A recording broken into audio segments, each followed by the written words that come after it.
Namaskar students, let's start with today's session. Today's session is all about financial statement analysis. We are moving ahead towards the next type of analysis and that is common size analysis. So what is common size analysis? देखिए last lecture में जो हमने जो discuss किया है वो discuss किया है कि कंपैरेटिव एनालिसिस क्या होता है. सो कंपैरेटिव एनालिसिस में हम क्या करते हैं कि over the period of time जैसे 2 साल का हम कंपैरिजन करते हैं, पिछले साल से इस साल के परफॉर्मेंस का हम कंपैरिजन करते हैं कि कितना परसेंटेज चेंज आया है किसी भी फाइनेंशियल आइटम में. नेक्स्ट जो एक और टेक्निक है फाइनेंशियल स्टेटमेंट के एनालिसिस की वो है कॉमन साइज एनालिसिस ना. कॉमन साइज एनालिसिस में क्या होता है वो आज हम देखने वाले हैं. कॉमन साइज आप नाम से समझिए पहली बात तो कि यहाँ पर हम कोई कंपैरिजन नहीं कर रहे हैं किसी भी 2 पीरियड ऑफ टाइम का. यहाँ पर हम common size analysis in the sense हम जो कर रहे हैं हम चेंज नहीं देख रहे हैं किसी भी फाइनेंशियल आइटम में 2 पीरियड ऑफ टाइम में. हम क्या देख रहे हैं कि डेफिनेटली चेंज हम देखेंगे लेकिन differential absolute change we will not measure between the 2 financial items. But हम ये देखेंगे कि जो total as a whole financial position में पर्टिकुलर फाइनेंशियल आइटम का जो परसेंटेज था उसको अगर हम कंपेयर करेंगे नेक्स्ट ईयर के या अगले साल के या पिछले साल के सेम आइटम के percentage in the current years और that particular years total financial position में उसका क्या परसेंटेज है उसको जब आप कंपेयर करेंगे और डिटरमाइन करेंगे कि क्या डिफरेंस आ रहा है क्या अगर आप कंपेरिजन करते हैं so that is called as common size analysis. So that is the major difference between the comparative and the common size analysis. देखिए comparative में हमने क्या देखा था कि हम एब्सोल्यूट चेंज देख रहे थे कि पिछले साल सेल्स अगर 2 लाख थी और अगर इस साल सेल्स 3 लाख हो गई है तो 1 लाख का चेंज आया. अब ये आपने क्या किया कि दो पीरियड ऑफ टाइम के बीच में जो भी डिफरेंस आ रहा है सेम आइटम में वो निकाल लिया और उसका परसेंटेज निकाल लिया. बट कॉमन साइज में ऐसा नहीं है. कॉमन साइज में अगर आपको सेल्स में अगर आपको परसेंटेज चेंज देखना है तो सेल्स का आप पूरा देखेंगे कि सेल्स टोटल फाइनेंशियल पोजीशन में सेल्स का परसेंटेज कितना था और टोटल फाइनेंशियल पोजीशन में अगले साल की सेल्स का परसेंटेज कितना है और उसमें डिफरेंस कितना आ रहा है दैट यू विल चेक. देखिए अभी इसको समझने के लिए ना हम एक प्रैक्टिकल क्वेश्चन करते हैं. आपकी बुक में पेज नंबर 102 से डेफिनेटली आपको ये जो समझ में आएगा नहीं प्रैक्टिकल क्वेश्चन से ही समझ में आएगा. Please refer page number 102 of your book. एक क्वेश्चन दिया हुआ है कॉमन साइज एनालिसिस का. आपको बैलेंस शीट दी हुई है Pradhan traders as on 31 March 2018 and 19 की. ठीक है, आपको लाइबिलिटी साइड दिया है, एसेट साइड दिया है, 17-18 का बैलेंस शीट दिया है. देखेंगे, ध्यान देंगे. एक तो 17-18 की बैलेंस शीट है और एक 18-19 की बैलेंस शीट है, मतलब प्रीवियस ईयर की बैलेंस शीट है और एक करंट ईयर की बैलेंस शीट है. ठीक, तो अब हम कॉमन साइज एनालिसिस करेंगे बैलेंस शीट का एज ऑन 31 मार्च 2019. ठीक, ये आपकी बुक में सॉल्व क्वेश्चन है इसलिए अपन सॉल्यूशन रेफर कर रहे हैं. ठीक, देखिए सारे जो बैलेंस शीट के आइटम है वो इस तरह से लिख लिए. पर्टिकुलर्स में सारे लाइबिलिटीज पहले लिख लिए. Equity, share capital, reserves, debenture, syndicators, other current liability. 17-18 का कॉलम अलग बना दिया और 18-19 का. 17-18 का 2000, 1000, 360, 900, 430. 18-19 का 2400 सेम आइटम देखिए. 2400, 900, 570, 1300, देन 300 एंड देन 40. इस तरह से सेम असेट्स का भी हमने सारा फिगर लिख लिया है. 17-18 का के फिगर 17-18 के कॉलम में लिख लिया है और 18-19 के फिगर हमने 18-19 के कॉलम में लिख लिया है ना. How will you check the जो भी आपका एनालिसिस है 2 साल का कॉमन साइज स्टेटमेंट की जो टेक्निक है उसके थ्रू आप कैसे करेंगे, वेरी इंपॉर्टेंट. अब ध्यान दीजिएगा. देखिए बहुत ही सिंपल मेथड है. हमें यहाँ पे क्या चेक करना है. 2000 रुपीज इक्विटी शेयर कैपिटल है. ठीक है, अब 2000 रुपीज इक्विटी शेयर कैपिटल है. टोटल लाइबिलिटी कितनी है 4690. अच्छा, कैपिटल किसका पार्ट है, टोटल लाइबिलिटी का. सो टोटल लाइबिलिटी में कैपिटल का प्रपोर्शन कितना है, राइट मैं क्या बोल रही हूँ ध्यान दीजिएगा. टोटल लाइबिलिटी में मतलब 4690 में 2000 का प्रपोर्शन कितना है या परसेंटेज कितना है.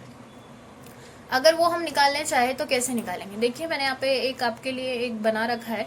इक्विटी शेयर कैपिटल की अभी मैं बात कर रही हूँ. कौन सी ईयर की बात कर रही हूँ मैं बात कर रही हूँ ईयर 17-18 की. ठीक, तो टोटल लाइबिलिटी कितनी है उसकी, टोटल लाइबिलिटी है 4690, ठीक। 4690 में कितना, मतलब क्वेश्चन मार्क, परसेंटेज मतलब divided by 100 is equal to capital का अमाउंट कितना है 2000, तो देखिए 2000 लिखा है 2000, राइट। तो हम इसको कैसे डिटरमाइन करेंगे, 4690 में कितना परसेंटेज 2000 का है, तो इसको सॉल्व कैसे करेंगे हम, सिंपल क्रॉस मल्टीप्लीकेशन करेंगे, राइट। मतलब 2000 इंटू क्या करेंगे 100 करेंगे, डिवाइडेड बाय क्या कर देंगे, सिंपल 4690 क्या आ जाएगा नीचे, ठीक है, cross multiplication 2000 into 100 divided by 4690। ये मैंने आपको शो करने के लिए ऐसा लिखा है, लेकिन जब हम फॉर्मूला लगाएंगे तो इस तरह से करेंगे 2000 into 100 divided by 4690, right.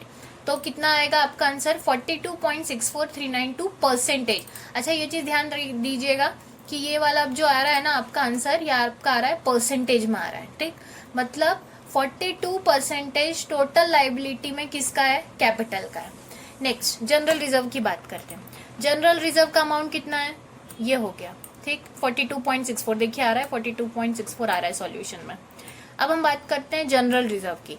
General reserve कितना है 1000।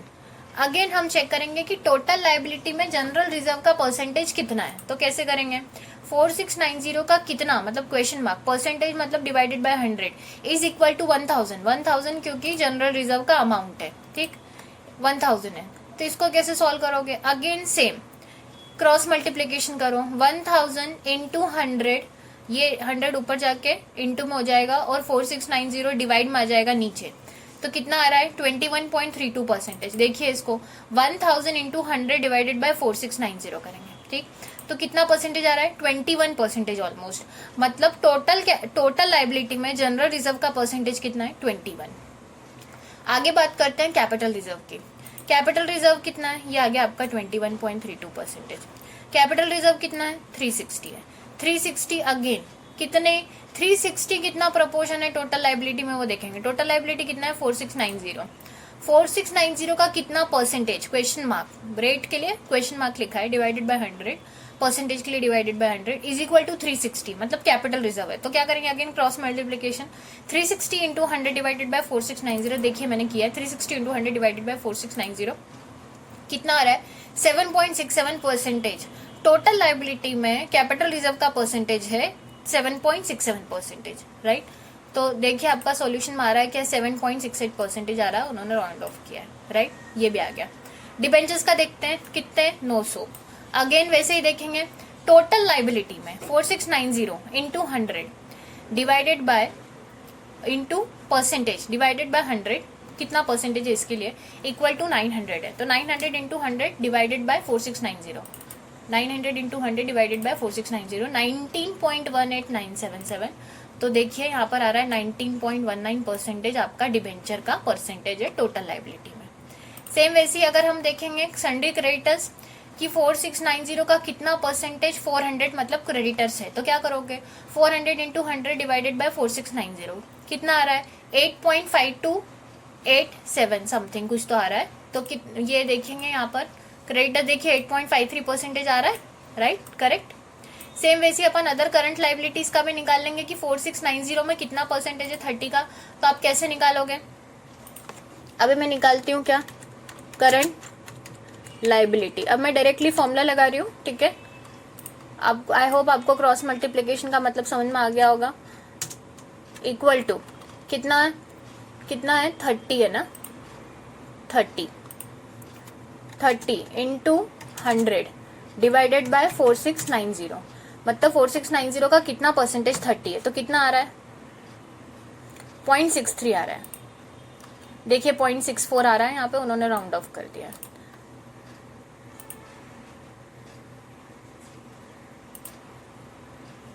राइट। 0.639 आ रहा था तो उन्होंने कितना कर दिया 0.64 कर दिया उसको, करेक्ट। ये आ गया आपका डन। आगे बढ़ते, अब अपन वैसे ही चेक कर लेते हैं असेट साइड का 17-18 का टोटल असेट्स कितनी है, अगेंस्ट 4690 है। लैंड एंड बिल्डिंग का अगर मैं इसमें परसेंटेज देखूँ तो कितना आएगा वो देखते हैं। 1996 4690 का कितना परसेंटेज है, ठीक। तो अब मैं चेक करती हूँ लैंड एंड बिल्डिंग का इक्वल टू क्या करेंगे, कितना है 1996 है ना, 1996 इंटू 100 डिवाइडेड बाय 4690 कितना आ रहा है 42.55 आ रहा है, तो 42.56 ठीक करेक्ट, ये भी हो गया आपका done. Next furniture and fixture देखो कितना है 154, तो अब फर्नीचर एंड फिक्चर का देखते हैं।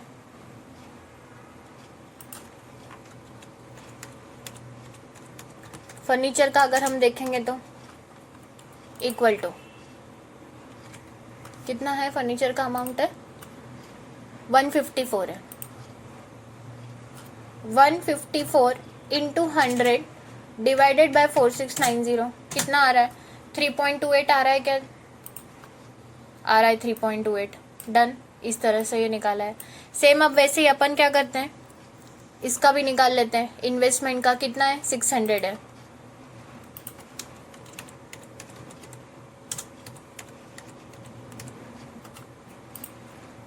इक्वल टू क्या करेंगे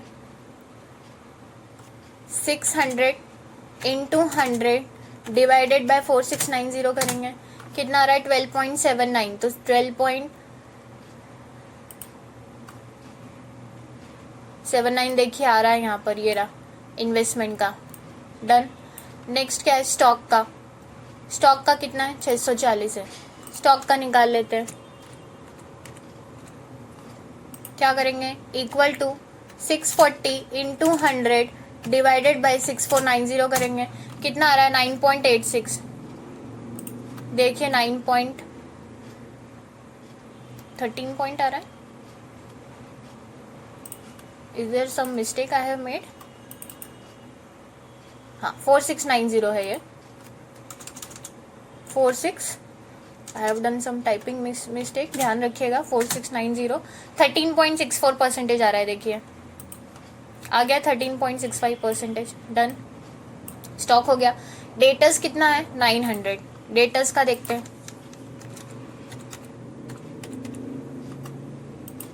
इक्वल टू 900 है ना, डेटर्स चेक करेंगे 900 है, 900 इंटू 100 डिवाइडेड बाय 4690 कितना आ रहा है 19.18 आ रहा है, 19.19 डन। नेक्स्ट कैश का देखते हैं कितना 400 है,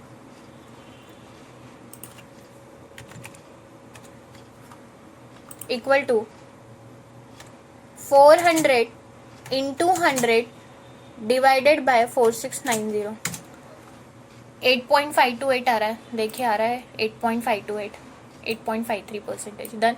मतलब ये आपने क्या निकाल लिया कि टोटल असेट्स में पर्टिकुलर असेट का परसेंटेज कितना है, या टोटल लाइबिलिटी में पर्टिकुलर लाइबिलिटी का परसेंटेज कितना है। ठीक, आगे देखते हैं। अब 18-19 का भी सेम वैसे ही निकालेंगे।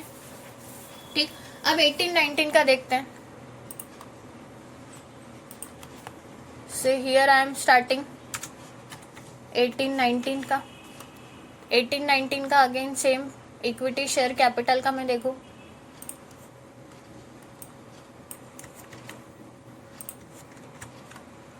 कैसे निकालेंगे।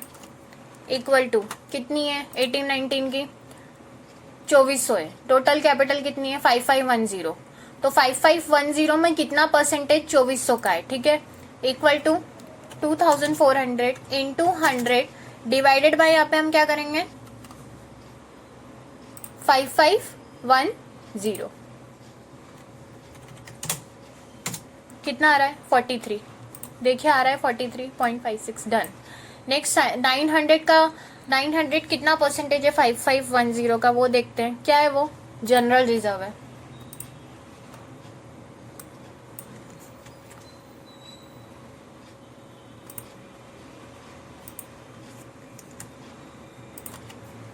Equal to 900 into 100 divided by 5510 16.333 कुछ तो आ रहा है, 16.33% डन। नेक्स्ट 570 क्या है कैपिटल रिजर्व, तो कैपिटल रिजर्व का देख लेते हैं।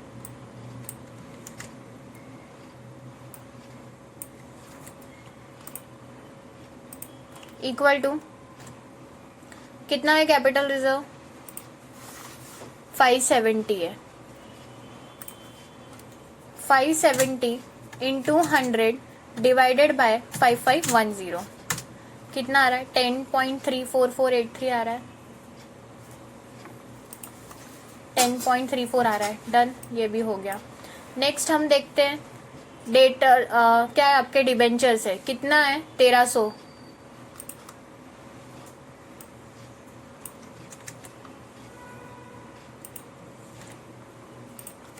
Equal to 1300 into 100 divided by 5510 करेंगे, 23.59347 आ रहा है।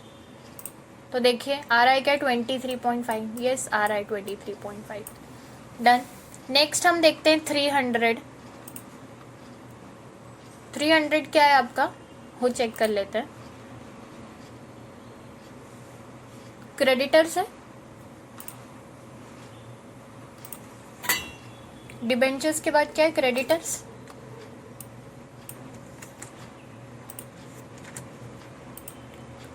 Equal to 300 into 100 divided by 5510 कितना आ रहा है? 5.44 आ रहा है। चेक करेंगे, 5.44 आ रहा है, करेक्ट है।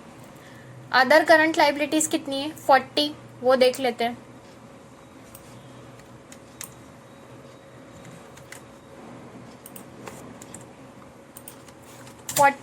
Into 100 divided by 5510 equal to, मैंने प्रेस नहीं किया, sorry, equal to 40 into 100 divided by 5510 कितना आ रहा है? 0.72 समथिंग कुछ आ रहा है, 0.73। डन, ये भी हो गया। नेक्स्ट असेट साइड देख लेते हैं फटाफट। लैंड एंड बिल्डिंग का कितना आ रहा है? 63.34 आ रहा है। 3490 है इसका प्रपोर्शन, 5510 में चेक करना आपने को। Land and building equal to 3490 का प्रपोर्शन हम चेक करेंगे 5510 में, equal to 3490 into 100 divided by 5510 कितना आ रहा है? 63.33। अगेन ये वाला आ रहा है, देखिए 63.34% आ रहा है। नेक्स्ट क्या है? फर्नीचर।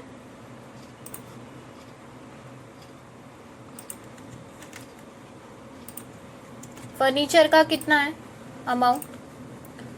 210 का प्रपोर्शन चेक करना है 5510 में, equal to 210 into 100 divided by 5510 3.81 आ रहा है, 3.81। डन। नेक्स्ट हम देखेंगे इन्वेस्टमेंट।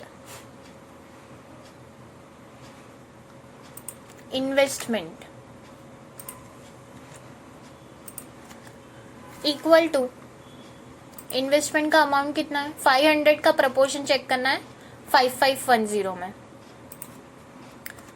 500 इंटू 100 डिवाइडेड बाय 5510 9.07 आ रहा है, देखिए आ रहा है 9.07। सेम ये कितना है? स्टॉक भी 500 है तो उसका भी इतना ही आएगा, तो स्टॉक भी सेम वैसा ही है। I am not doing it again, I hope you will understand it. Next is debtors, कितना है? 780, वो कर लेते हैं फटाफट।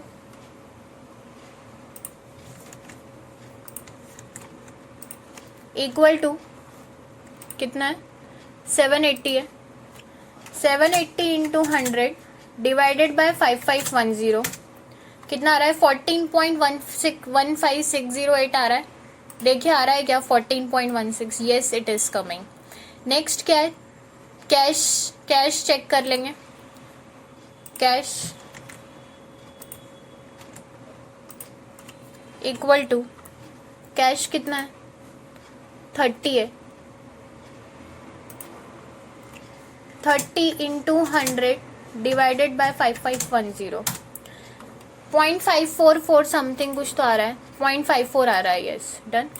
नाउ अभी तुम सारे परसेंटेज निकाल चुके हो, कैसे निकालना है वो हम एक्सेल शीट पे कैलकुलेट करके भी चेक कर चुके हैं। आई होप ये बहुत इजी आपको समझ में आया होगा। सिंपल क्रॉस मल्टीप्लीकेशन है, आपको कोई डाउट ना रहे इसलिए मैंने हर एक एक आइटम का आपको परसेंटेज कैलकुलेट करके बता दिया एक्सेल शीट पर। ठीक है, ये मैंने समझाने के लिए प्रेजेंटेशन किया था। आप डायरेक्टली इस तरह से फॉर्मूला अप्लाई कर सकते हैं और परसेंटेज निकाल सकते हैं। ओके,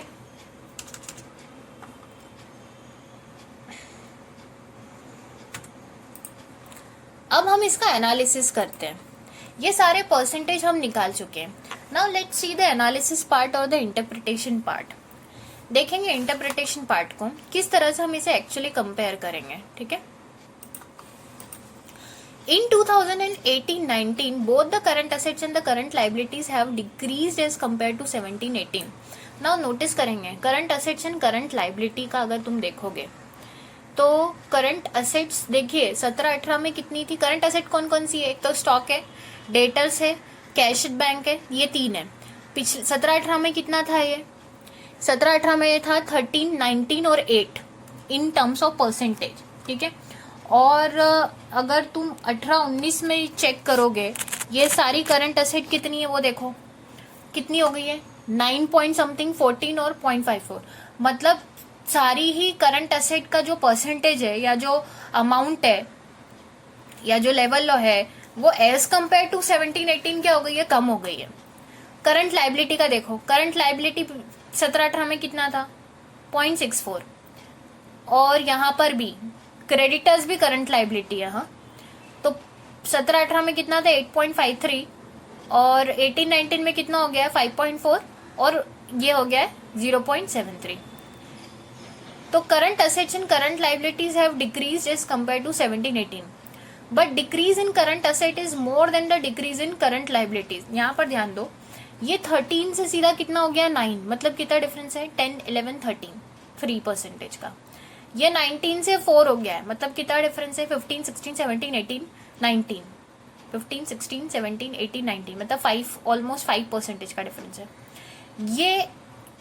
ये तुम्हारा कितना था, कैश 17-18 में, यहाँ पे नोटिस करो कैश था 8 पॉइंट और ये सीधा 0.5, मतलब कैश तुम्हारी लिक्विडिटी बहुत ज्यादा रेट से कम हो गई है। पिछले साल तुम्हारे पास कैश था, पिछले साल कैश देखो 400 समथिंग कुछ तो है, और इस साल कैश ओनली 30 है। मतलब ये बहुत ज्यादा डिक्रीज है liquidity, in terms of liquidity, which is not right. But the decrease in current asset is more than the current liabilities, no doubt. अभी देखो मतलब कैश कितने ज्यादा लेवल से कम हो गया है, करंट लाइबिलिटी भी कम हुई है, लेकिन इतने ज्यादा रेट से कम नहीं हुई है जितनी करंट असेट। एक्चुअली तुमको कोशिश ये करनी चाहिए किसी भी एज अ बिजनेस एनालिस्ट कि तुम्हारी जो करंट लाइबिलिटी है वो कम हो, असेट्स तुम्हारे पास ज्यादा होना चाहिए। करंट असेट्स जितनी ज्यादा रहेगी उतनी ज्यादा लिक्विडिटी बनी रहेगी, बट यहां पर करंट लाइबिलिटी भी डिक्रीज हो रही है और असेट्स भी डिक्रीज हो रही है। बट प्रॉब्लम यह है कि असेट्स के डिक्रीज होने का रेट ज्यादा है as compare to current liability. That means तुम्हारी असेट्स से ज्यादा डिक्रीज, असेट्स में ज्यादा डिक्रीज हो रहा है as compare to current liability, जो कि सही नहीं है। मतलब तुम्हारी liquidity position is at danger. As a result the firm may face the liquidity problem, right. मतलब तुम्हारे पास कैश कम होता जाएगा, डेटर्स तुम्हारे कम होते जा रहे हैं, स्टॉक कम होते जा रहे हैं, तो तुम्हारे पास कैश रहेगा ही नहीं। तुम कितनी भी फिक्स असेट हो, लेकिन डे टू डे एक्सपेंसेस पे करने के बाद तुम्हारे पास कैश इन हैंड रहेगा ही नहीं, लिक्विडिटी रहेगी ही नहीं। तो क्या ये अच्छी पोजीशन है क्या बिजनेस के लिए? नहीं, राइट। दूसरी चीज हम यहाँ पर अगर इंटरप्रेट करें, इन 18-19 both the fix assets and long term liability increase. देखो तो जरा असेट्स और लाइबिलिटी बढ़ी है, यस। देखते जरा हम असेट्स देखिए 42 से 63, 3.28 से 3.81, 12 से 9, थोड़ा कुछ डिफरेंस है। Asset fix assets only fix assets की बात करते हैं तो 42 land and building furniture, right. यहाँ पे कितना था? अभी तुम्हारी लॉन्ग टर्म लाइबिलिटी देखो कौन कौन सी है। लॉन्ग टर्म लाइबिलिटी ये है शेयर कैपिटल और डिबेंचर है, तो ये कितना हो गया 42 से 43, और डिबेंचर देखो कितना है तुम्हारा 19 से कितना हो गया 23। हाँ ठीक है, मतलब असेट्स देखो फिक्स असेट्स में भी इंक्रीमेंट हुआ है और लॉन्ग टर्म लाइबिलिटी में भी इंक्रीज हुआ है. It means the firm sold some investment in use short term funds to purchase the fixed asset. अगर तुम इन्वेस्टमेंट का देखो यहाँ पर, तो इन्वेस्टमेंट पिछले साल कितना था 12%, और इस साल कितना है 9.07. मतलब 12.79 से ये कितना कम हो गया 9.07.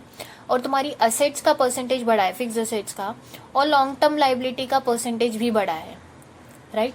डिबेंचर भी तुम्हारे पिछले साल 19.19 थे, जो इस साल कितने हो गए 23. और इन्वेस्टमेंट भी तुम्हारे कम हो गए, मतलब तुमने इन्वेस्टमेंट सेल किए हैं. Got it.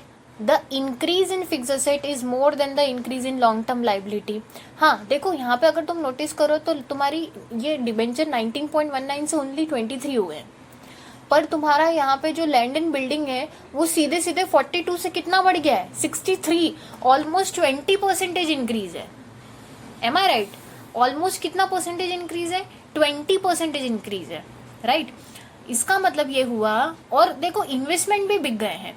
देखो कभी भी एक चीज हमेशा ध्यान रखना कि जो तुम्हारी लॉन्ग टर्म लाइबिलिटी होती है ना, जैसे लॉन्ग टर्म, जैसे मेरी शेयर कैपिटल है, या मैंने बैंक लोन से पैसा उठाया है, या मैंने डिबेंचर होल्डर से पैसा उठाया है, वो पैसा मैं यूज करूंगी. जितने भी ये लॉन्ग टर्म लाइबिलिटी वाले लॉन्ग टर्म फंड्स जो होते हैं ना, उनका पैसा हम यूज करते हैं फिक्स असेट में इन्वेस्ट करने के लिए.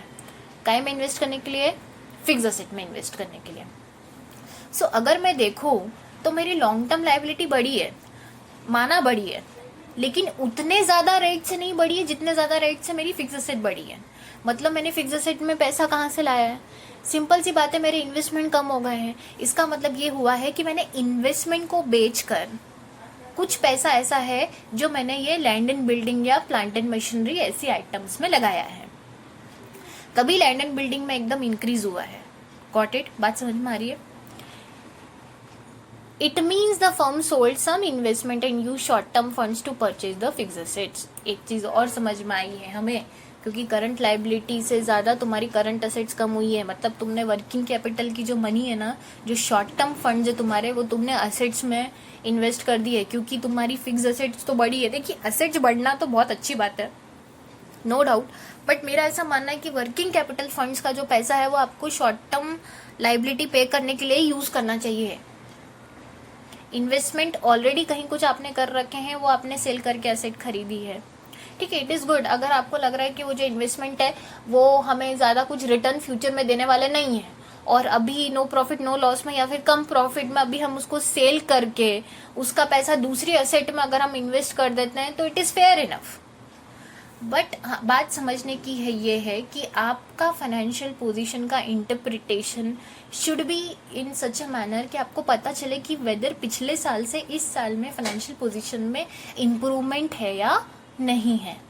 अगर अपन देखेंगे तो देखिए नो डाउट हमारा यहाँ पर जैसा हमने देखा है कि नो डाउट हमारी लिक्विडिटी हमने लूज करी है. मतलब लिक्विडिटी पिछले साल ज्यादा थी 17-18 में, करंट असेट पिछले साल ज्यादा थी, और करंट लाइबिलिटी जो इस साल जो है